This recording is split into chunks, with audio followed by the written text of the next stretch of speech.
Abra comigo a sua Bíblia em Mateus, capítulo 5. Mateus 5, versículo 3. Glórias a Jesus. Mateus 5, 3.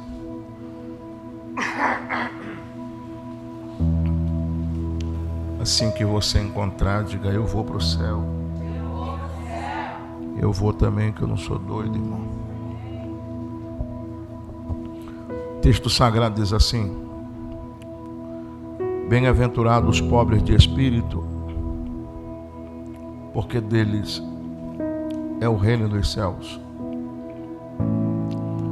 Bem-aventurados os pobres de espírito, porque deles é o reino dos céus. Bem-aventurados os pobres, porque deles. Bem-aventurados, porque deles. Bem-aventurados, porque deles. Amém. Tome seu assento por bondade. Essa palavra de Jesus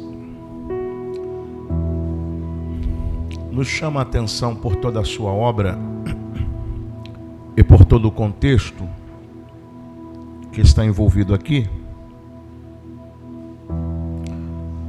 porque, segundo Donald Grable, Jesus está revelando aos discípulos a cultura do reino, a cultura de um reino que ele veio pregar. Então, desde o início do ministério, Jesus fala de um reino. Em Mateus 4,17, ele iniciou pregando, dizendo: arrependei-vos, pois é chegado o reino dos céus. João Batista, que antecedeu Jesus, em Mateus 3,2, tem a mesma mensagem: arrependei-vos, pois é chegado o reino dos céus. Então Jesus está anunciando um reino. João Batista está falando do mesmo reino que Jesus veio anunciar. E é aqui em Mateus 5 que Jesus vai revelar essa cultura do reino. Segundo o teólogo Donald Grable, esse reino que Jesus vai nos revelar aqui é um reino de ponta cabeça, se nós formos compararmos com o reino humano. Porque aquilo que é importante para Deus não é importante para os homens. Aquilo que é importante para os homens não é importante para Deus. Aquilo que chama a atenção de Deus não chama a atenção dos homens. Aquilo que chama a atenção dos homens não chama a atenção de Deus. Aquilo que é aprovado pelos homens não é aprovado por Deus. E aquilo que é aprovado por Deus não é aprovado pelos homens. Aquilo que é prioridade para Deus não é prioridade para os homens. E aquilo que é prioridade para os homens não é prioridade para Deus. Então Jesus está revelando uma cultura de reino. Dentro dessa cultura de reino, Jesus vai revelar para nós quais são aqueles que, de fato, estão enquadrados nessa cultura de reino para viver o reino. E eu quero me ater nessa primeira bem-aventurança, porque Jesus diz: bem-aventurados os pobres de espírito. Note que Jesus não está falando nada de poder econômico, nada de ordem financeira. Ele está sendo preciso: bem-aventurados os pobres de espírito. Hernando Dias Lopes diz que naquele tempo os judeus usavam duas palavras para se referir à pobreza. Uma era peneis ou penesses, como prefere John MacArthur, e a segunda é tokóis ou tokosses, como prefere John Stott. Então Jesus está dizendo aqui que a felicidade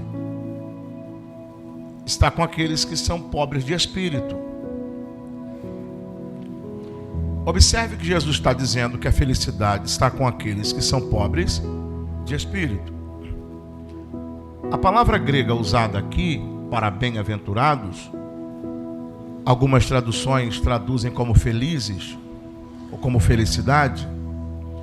A palavra bem-aventurados aqui no grego é makarios, com K, makarios, que significa felicidade plena, contínua, sem sombra de variação. E por que essa felicidade é plena, contínua e sem sombra de variação? Porque essa felicidade não depende daquilo que acontece comigo nessa terra.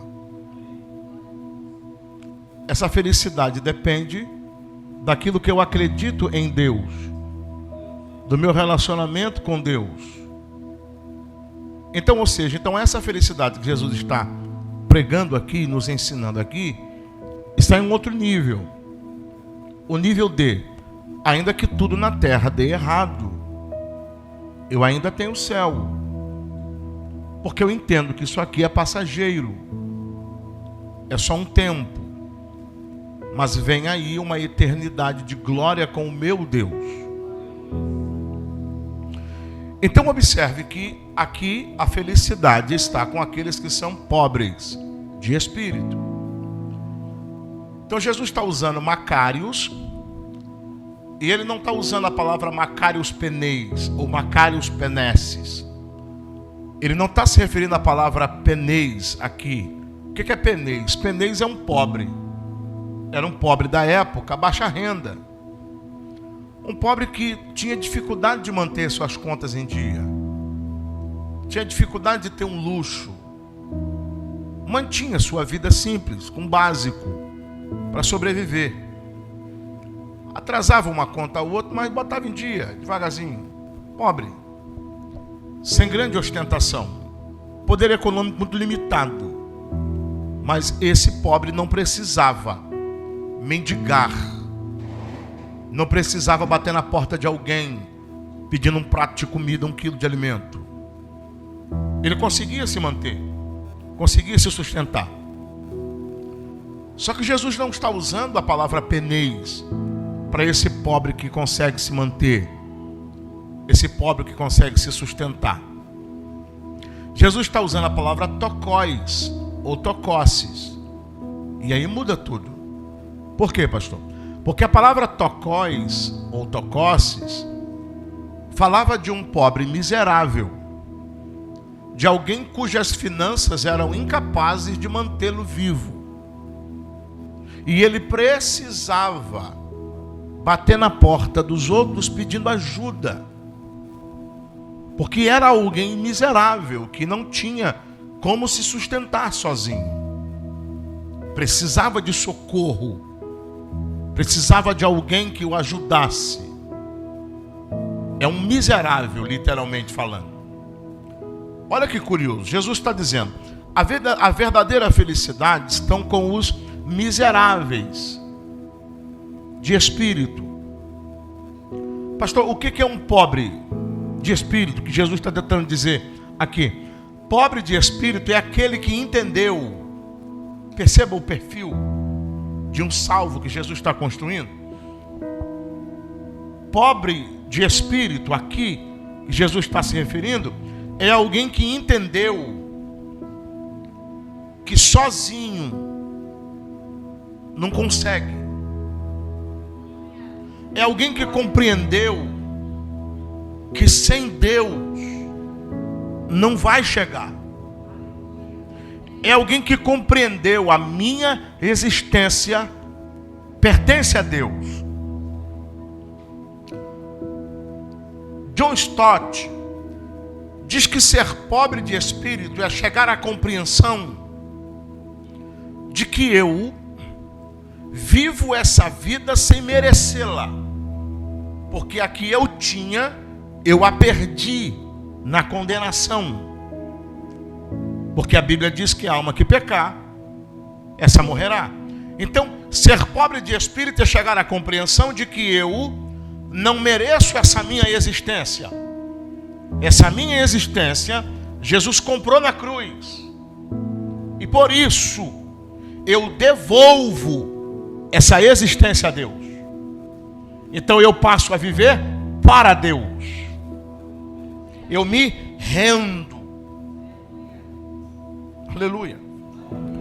Então perceba que a felicidade aqui não estão com aqueles que, nesse texto focado aqui, não estão com aqueles aguerridos que batem no peito e dizem, eu vou para cima. Não.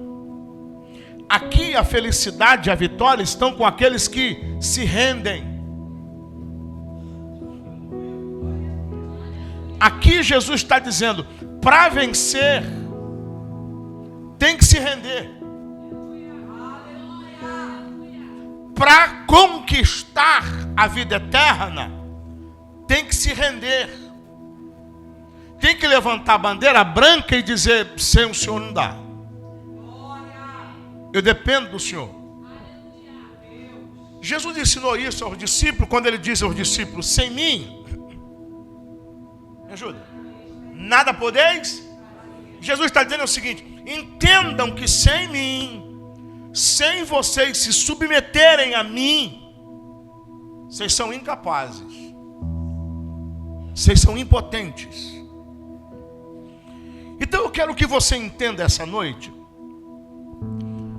que hoje, para vencer, você vai ter que se render. Para conquistar a vitória, você vai ter que se render. E a vitória que eu estou falando aqui, não é vitória da terra, é vitória de vida eterna. Céu. Então Jesus está dizendo, quer ser vitorioso, então se renda. Em Marcos capítulo 1, versículo 40, tem um leproso, acometido de uma lepra, apelidada na época como a primogênita dos mortos. Era uma maneira de dizer que quem pegava a lepra era um morto-vivo. Porque não tinha como curar, não tinha cura. Então esse homem leproso, que tem que ser afastado do convívio da sociedade, porque a lepra é contagiosa, esse homem entende, eu preciso lutar para chegar até Jesus. Então escuta, todo leproso tinha que ter um sino na mão, na cintura, em que ele balançava, quando chegava perto de alguém, ele tinha que botar a mão no bigode e dizer, leproso passando, e batia o sino, e tocava o sino, leproso passando, a multidão abria. Esse homem luta para chegar até Jesus, escuta isso, quando ele percebe que Jesus está em multidão, nota no texto, ele não chama a atenção de ninguém, como a gente diz, carioca, ele vai no sapatinho, porque ele entende, se eu chamar a atenção, leproso passando, não só a multidão se afasta, ele pensando, como Jesus também. Percebe? Então ele vai na multidão. William Barclay diz que para chegar até Jesus, ele forçou a passagem. Forçou. Perceba que esse homem está lutando para chegar até Jesus, porque ele entende que Jesus tem a vitória que ele tanto precisa, a cura que ele tanto precisa. William Barclay diz então que ele forçou a passagem. Quando ele força a passagem, a multidão percebe que é um leproso, a multidão abre. Escuta isso aqui. Antes de Jesus dizer qualquer coisa, ele se prostra, se rende. Antes de qualquer coisa ele se rende. Lutou tanto para chegar para si, lutou para si, porque ele entendeu que se render para ele é vencer. Se render para ele é chegar no pódio. Ele se ajoelha diante de Jesus. A palavra dele é sensacional. Ele diz: se tu queres, pega isso aqui. Se tu queres, bem podes limpar-me. Percebe aqui? Ele não diz se tu podes. Ele diz se tu queres. Ele está dizendo o seguinte: eu não vim para discutir se o senhor pode, porque eu sei que tu pode. O ponto não é se o senhor pode. Eu só vim saber se o senhor quer.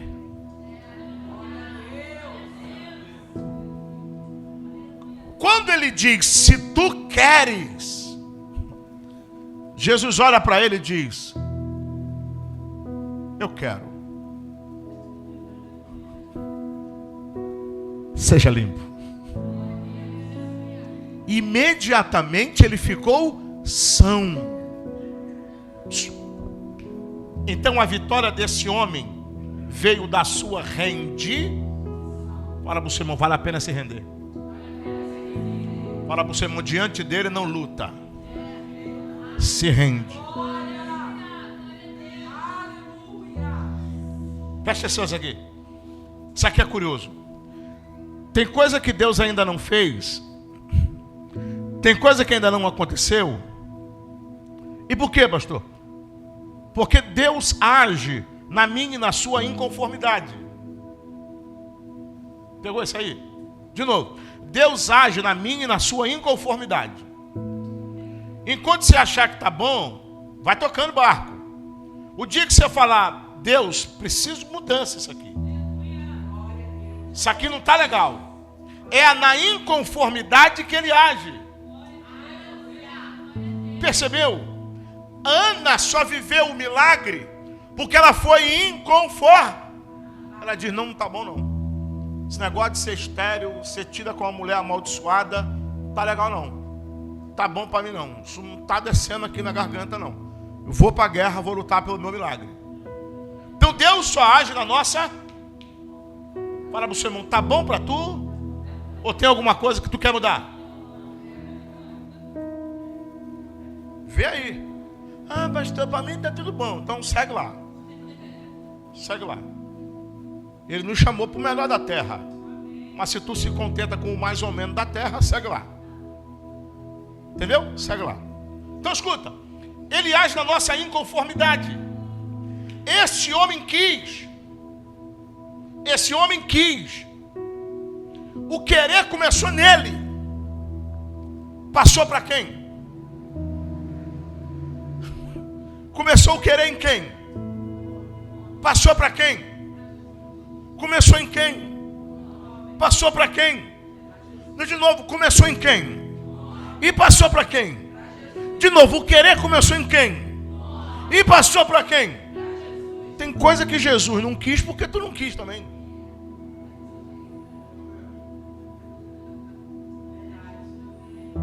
Entendeu? Tem coisa que Jesus ainda não quis porque tu não quis também. A hora que esse homem diz assim: eu quero meu milagre, e eu não quero discutir se o senhor pode, eu só vim saber se o senhor quer. Aí Jesus diz: bom, eu estava esperando tu querer. Agora que tu quer, eu quero. Seja limpo. Oh, glória. Mas a vitória desse homem veio quando ele se rendeu. Quero que tu entenda isso aqui. Tu tem que sair daqui hoje rendido. Baixa as armas.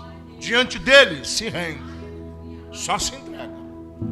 Outro texto bíblico de rendição. Mulher do fluxo de sangue. Alguns historiadores dizem que essa mulher luta. Alguns vão dizer, e não dá para comprovar isso, teologicamente falando, mas fica a nível de informação. Alguns vão dizer que ela demorou cerca de 6 horas para tocar em Jesus. Outros ainda acreditam que, segundo a cultura judaica, ela caiu pelo menos 7 vezes até chegar em Jesus. Então ela luta para chegar. E quando ela chega, ela vai aonde? Me ajuda, ela vai aonde? Só vai aos pés quem se rende. Conseguiu entender isso aqui?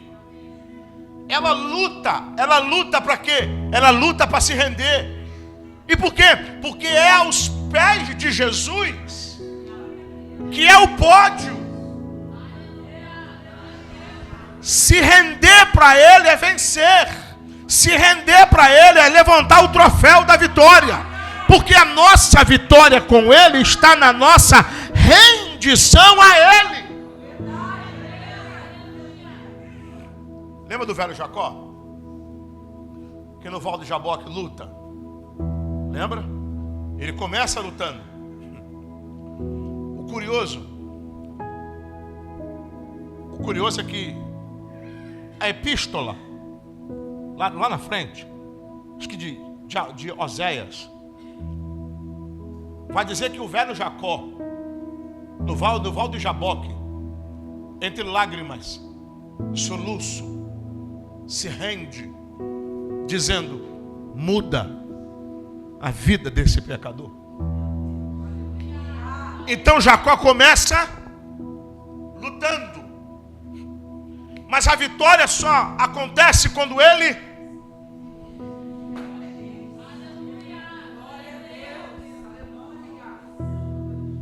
se relógio não é crente não, pastor. Estou aquecendo a garganta aqui. Então escuta, o leproso venceu quando se... A mulher do fluxo de sangue só foi curada quando se... Jacó começou lutando, mas no final só venceu quando se... Vamos voltar para Ana? Vamos voltar? Porque no final ela se rende. Ela diz: eu quero. Me dá um filho, senão eu morro. Me dá.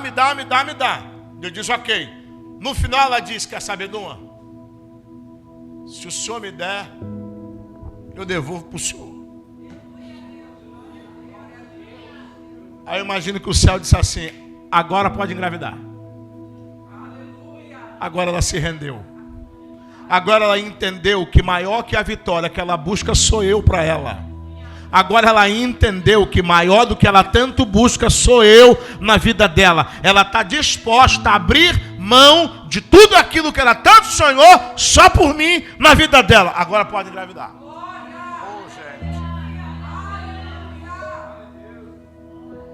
Só tem vitória diante de Deus quem? Aí o salmista disse assim no Salmo 37: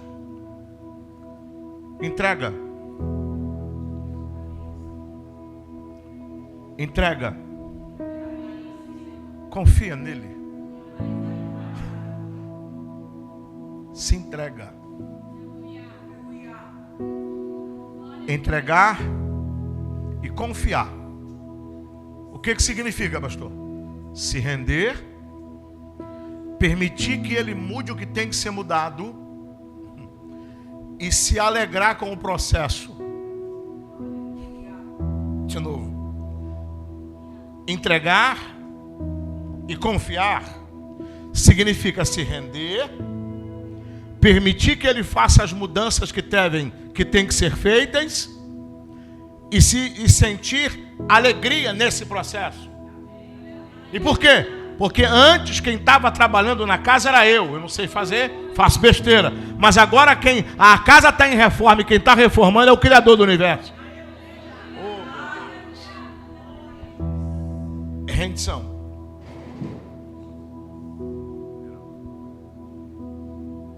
Jairo, filho enfermo dentro de casa. Crise bateu a porta. A pressão psicológica na cabeça de Jairo. Jairo tem tudo para se trancar dentro de casa e se deprimir. As circunstâncias, quando vêm, abalam o nosso psicológico. Por isso a Bíblia nos recomenda, da armadura de Deus, colocarmos também o capacete da salvação. No mundo animal, Por isso que a Bíblia diz que o diabo, vosso adversário, anda em derredor, bramando como? Não é leão, não é como? Fake news. Que leão da tribo de Judá só tem um. Entendeu? É um gatinho bombado. Juntou testosterona no sangue e acha que é o leão. Mas não é. Tira a testosterona, vira gatinho. Diante dele, esquece, gatinho. Ele brama como? Brama como? Buscando a quem possa. Se alguém que tiver no alcance desse bramido do leão não tiver estrutura psicológica, cai no laço dele, ele traga. Agora, por que o texto bíblico usa essa figura de linguagem? Bramando como leão. Porque no mundo animal, na natureza, o leão, que é o rei da selva, quando ele ruge, ele promove dois efeitos na presa. Primeiro, ou a presa paralisa-se pelo pavor, e aí vira jantar, o almoço. Ou fica tão apavorada que corre de forma desordenada. E quem corre sem saber para onde está correndo, a probabilidade de correr para a armadilha é maior. Então o leão ruge para destruir o psicológico da presa. Estou tentando te dizer que diante de adversidades, se você não tiver um psicológico firme, se você não souber em quem você tem crido, pergunta para você sabe em quem você tem crido?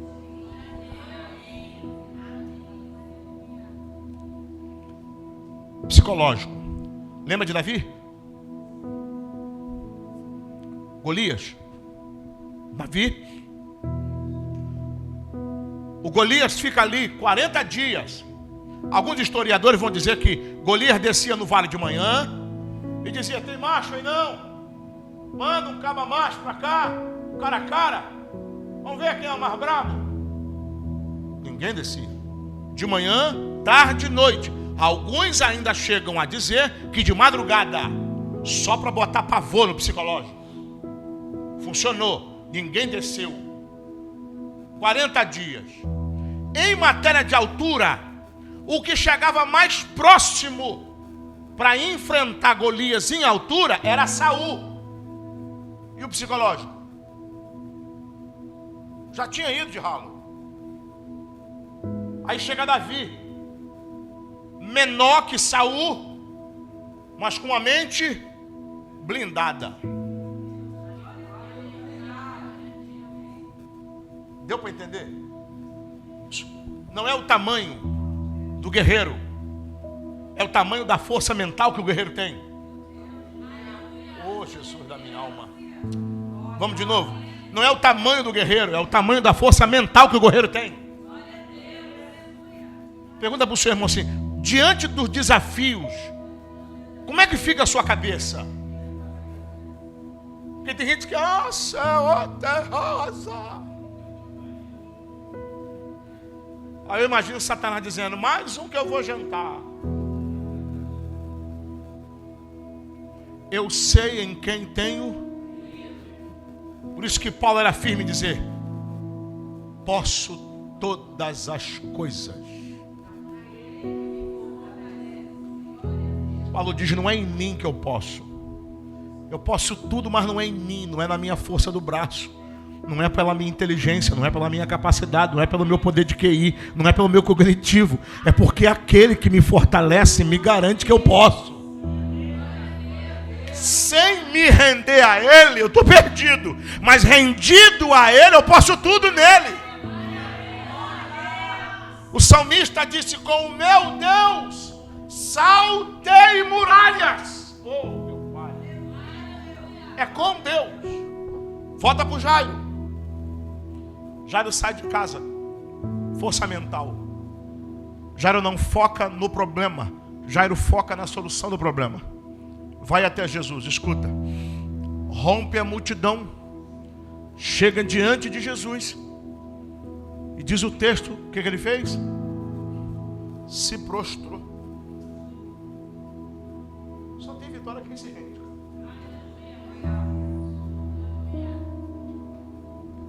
Ele se rende. Preste atenção nisso aqui. Segundo o historiador judeu Louis Claude Filion, autor da Enciclopédia da Vida de Jesus, lançada anos atrás pela editora Central Gospel, naquele dia, uma multidão de 30 mil pessoas aproximadamente seguiam a Jesus. Uma multidão de 30 mil pessoas. Dessa multidão de 30 mil pessoas, a Bíblia só diz que apenas 2 voltaram para casa com a vida transformada. A primeira é a mulher hemorrágica, cuja tradição judaica vai dizer, segundo o comentarista alemão Adolf Pohl, que o seu nome era Verônica ou Berenice. E por que ela sai com a vida mudada? Porque ela se rende. Segundo, Jairo vai levá-lo para casa e ao invés de ficar no velório, termina na festa. Porque se render a Jesus em tempos de crise, transforma velório em festa. E por que Jairo contou essa vitória? Por que Jairo viveu isso? Porque ele se...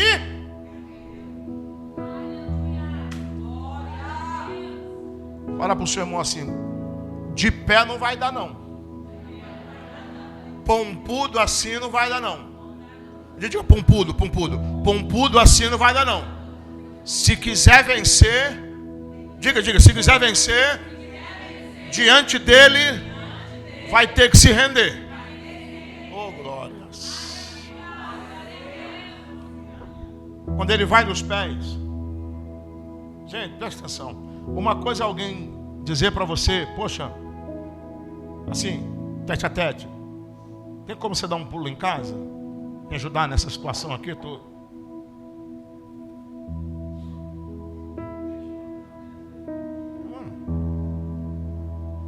Depois a gente desenrola. Uma coisa é alguém dizer para tu assim: vai lá em casa, me dá uma força.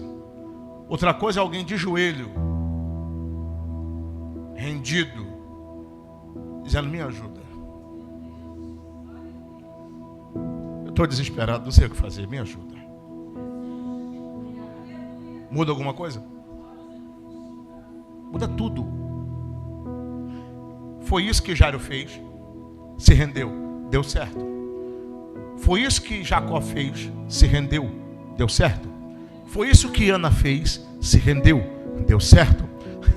Foi isso que Bartimeu fez, se rendeu, deu certo. Foi isso que o leproso fez, se rendeu, deu certo. Oh, meu irmão. Hoje é noite de rendição. É noite de você olhar para ele e dizer: sozinho não vai dar mesmo. Então eu me rendo ao Senhor. Não adianta ficar fazendo força. Só vai se cansar. Sem Ele não vai dar. Quem sabe você está aqui hoje, veio convidado por alguém, está fazendo uma força danada para viver sem Ele. Está fazendo uma força danada para não se render a Ele. Mas essa noite Ele me enviou para dizer assim: para de resistir. Essa vitória que você busca não vai vir com a sua resistência, vai vir com a sua rendição. Por isso Jesus diz: bem-aventurados os pobres de espírito, porque eles verão a Deus, porque dos tais é o reino dos céus. Está na hora de se render. E se render não é fácil. E por quê, pastor? Porque se render envolve a minha vaidade humana. Aquelas mentiras que a gente conta pra gente, nós somos os brabo. Não dá para vencer todas. E diante dele não dá para vencer nenhuma. Todo mundo que eu te mostrei na Bíblia aqui só venceu porque se rendeu. Está na hora de se render. E a minha palavra de conselho para você é: não demora não. Porque a Bíblia conta uma parábola de um homem rico e um mendigo Lázaro. O Lázaro se rendeu na hora certa. Morreu e foi levado pelos anjos para o seio de Abraão. O rico quis ser mais forte do que era. Quis ser mais resistente do que deveria. E morreu sem se render. E a sua alma foi levada para o Hades. Outras traduções dizem inferno. O homem rico se rendeu tarde demais. O homem rico não soube a hora de se render. Por isso pagou com a alma na eternidade. Fica de pé comigo.